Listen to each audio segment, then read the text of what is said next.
السلام علیکم۔ کراچی میں دلخراش واقعہ، گرمی سے بچنے کے لیے ٹرالر کے نیچے لیٹنے والے دو نوجوان دب کر جاں بحق۔ واقعے پر علاقے میں کوہرام مچ گیا۔ کیا آپ حالات حاضرہ سے آگاہی حاصل کرنا چاہتے ہیں؟ خبر کے پیچھے چھپے اصل حقائق جاننا چاہتے ہیں تو ابھی سبسکرائب کیجئے جلمل پاکستان کو اور ساتھ ہی گھنٹی کے نشان پر کلک کر دیں۔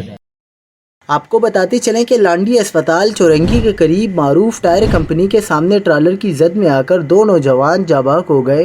حادثے میں جاں بحق ہونے والے نوجوانوں کی شناخت محمد ارشد ولد فضل الرحمان اور ضمیر ولد نواب کے ناموں سے کی گئی۔ جاں بحق نوجوانوں کی عمریں 16 سے 18 سال کے درمیان ہے۔ ایس ایچ او قائد آباد محمد اعجاز نے بتایا کہ حادثے میں جاں بحق نوجوان محمد ارشد کا آبائی تعلق خوشاب اور ضمیر سانکھڑ سے تھا۔ دونوں نوجوان محنت کش تھے اور قریبی فیکٹری میں ملازمت کرتے تھے۔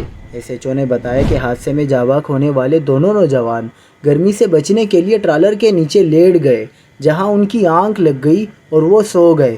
اسی دوران ٹرالر کے ڈرائیور نے لاعلمی کے باعث ٹرالر چلا دیا، جس کے باعث دونوں نوجوان ٹرالر تلے دب کر جاں بحق ہو گئے۔ متوفی ضمیر ٹریلر پر بطور کلینر کام کرتا تھا۔ 1 سال قبل شادی ہوئی تھی۔